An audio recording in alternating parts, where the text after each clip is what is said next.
It's a very nice Sunday morning mga bayan karerista. Ngayon po ay Linggo, August 25, 2024 kung saan idaraos po ang Piracom 2024 PCSO 2-year-old maiden stakes race at ang 4-year-old sprint race. Ito po'y kapwa parehos na nasa karera numero 2 at karera numero 3. Meron po tayong 7 pangarera sa buong mag-araw na to at magsisimula po ng alas 2 ng hapon.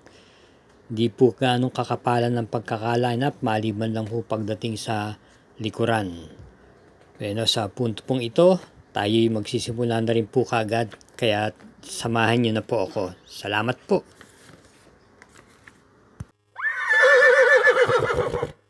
Race 1. Start ng winner take all, races 1 to 7, distance 1,400 meters, start time 2 o'clock p.m., isang class 5 split group 6 to 10 at may 7 entries.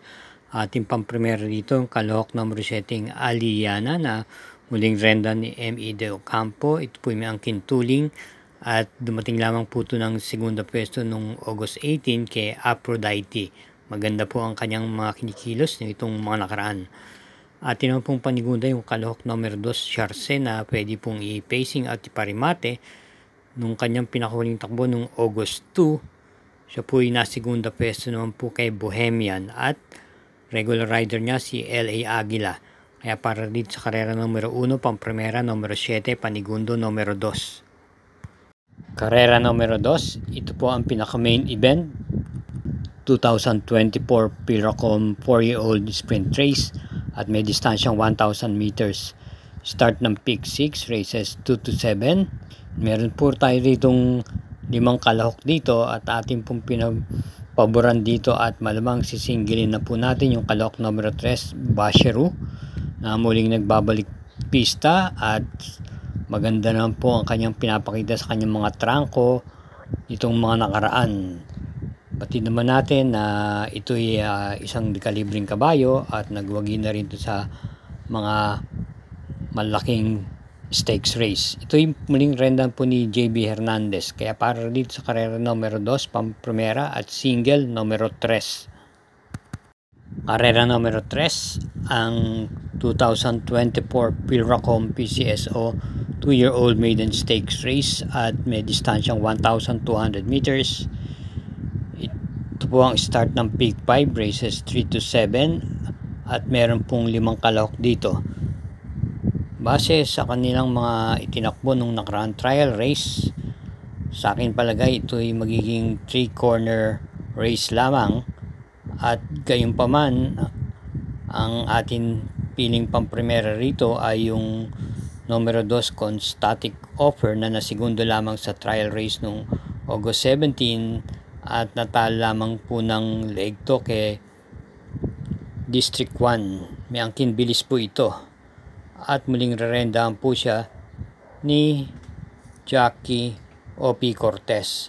Atin naman panigundo yung mismong nanalo sa trial race na yun, numero 5 District 1, narerendahan ni J.A. Guse na pwede pong i-pacing at panersera po natin yung numero 4 Catania na natersera po sa trial race na yon at dikit-dikit lamang po sila dumating tatlo at muling rendan ni JT Pabilig.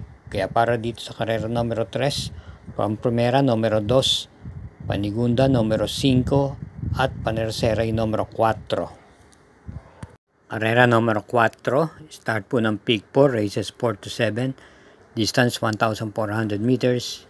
Isang class 3 and 4 merge, group 34 to 39, 40 to 46 with 6 entries. Ating pong pili na pang-primera at sisingilin na po muli natin yung Calooc number 1 Worshipful Master na papatnubayan po ni M.M. Gonzales. Ito po ay may angkin tuling at tumakbo na po ito sa mga nakaraan stakes race at Triple Crown kung saan ito po ay dumating po ng tersera pwesto ng pinakauling takbo niya noong July 21 sa third leg kay Still Somehow. At base sa mga kanyang itinakbo ron ay maganda naman po ang kanyang ipinapakita. Kaya para sa akin dito sa karera numero 4, single numero 1. lahat po ng mga sumusubaybay sa Mangkelos TV. Muli ko pong pinapaalala na huwag po tayo makakalimot mag-subscribe, pakishare na rin po at i-hit na rin po ang like button. Salamat po muli. Karera numero 5, may distansyang 1,400 meters, isang class 4, group 28 to 33 with 9 entries. Ating pong pamprimero rito yung Derimating numero 3, full combat order na gamay na gamay po ni JB Ponce. Ito po ay kagalang sa panalo nung July 31 kung saan tinalo niya po si Light Bearer. Angkop naman sa kanya ang distansya sa karerang ito na 1,400 meters. Ating pong panigunda yung imported horse na number 4 Sea Rise na kagalang sa panalo sa kanyang maiden race nung August 9 at po nanalo ng Hugando at maganda rin naman po ang pagkakantsyempo niya sa naturang maiden race. Isama po natin bilang panersera rito yung number 5 Parisian Life na pwede pong i-pacing at isabay din naman sa unahan ni Renda ni C.A. Reyes. Kaya para dito sa karera numero 5, pamprimera numero 3, panigundo numero 4, panersera numero 5. Karera numero 6, penultimate race. May distansyang 1,400 meters, ang class 5, group 11 to 15 split. At meron po tayong 10 kalahok dito. Ating pong pamprimera yung kalahok numero nung iikot lang na may angkin doon mantuling. Ito po ipapatnubayan muli ni O.P. Cortez sa kanyang pinakuling laban. Ito'y dumating lamang ng dikit-dikit sila at napang-apat na pwesto lamang po sa kabayong nalong Waray na may dapa noong August 18.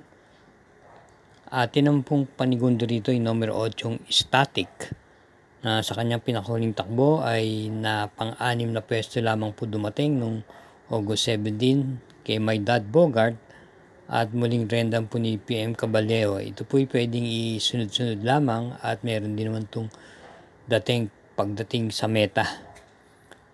At bilang paneresera po natin yung numero 10 na Hot Rod Hearts na simula nung manggaling sa bakasyon ay maganda po ang kanyang ikinikilos. Kung atin babalikan po yung mga takbo niya nung buwan ng Hulyo, ito po ay parati pong nasa timbangan. At ang pinakuli ay nung August 9 kung saan na tersera pwesto po siya kay Mano po at nasingundang Lucky Notno. Ito po ay kinambyo ngayon kay JL Shego Jr. ang Rendide na i-pacing po to at meron din po itong remate. Kaya para dito sa karera numero 6, pamprimera numero 1, panigunda numero 8, panersera numero 10. Karera numero 7, last daily double, parating po ito ng winner take all. Peak 6, Peak 5 at Peak 4, may distansyang 1,400 meters.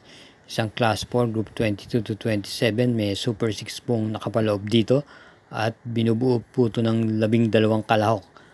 Ang ating pong pamprimera rito yung kalahok numero 7, Benji's Prayer na ikinambyo na po kay O.P. Cortez ngayon ng Renda.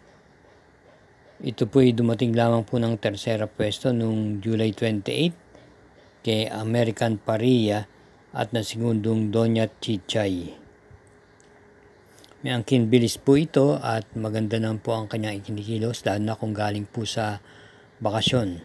Ating pong panigundo naman dito yung numero 5 Nards 23 na kagaling lang po sa panalo, isang deremate nakapagtala po ito ng panalo noong August 14 kung saan tinalo niya po si Mr. Manilinyal at siya po ay papatnubayan ngayon ni M.A. Alvarez. Bilang panersera naman natin yung numero 4 Doña Chichay na bagamat quinto pwesto lamang po dumating noong August 10 kay Doña Leoncia, ito'y hindi po natin pwedeng ipagsabaw lang bahala dahil may angkin tuling po at may tapang din naman po ito pag nasa unahan po. Muling rendahan po ni AP Nabarosa na quinto pwesto lamang po ito noong August 10 pero meron po itong takbo kung saan na segunda pwesto po noong July 28 dun nga po sa karerang pinaluhan ni American Parilla. Kaya para dito sa karera numero 7, pamprimera numero 7, panigundo numero 5 at panersera numero 4. Hinay-hinay lang po sa paglilibang mga katrokis. At iingat din po tayo sa ating pag-uwi. Isang paalala lang po, gabay lang po ito at hindi pa rin mga kursunadang siyang masusunod sa dako yung huli. Good luck po at thank you again for watching.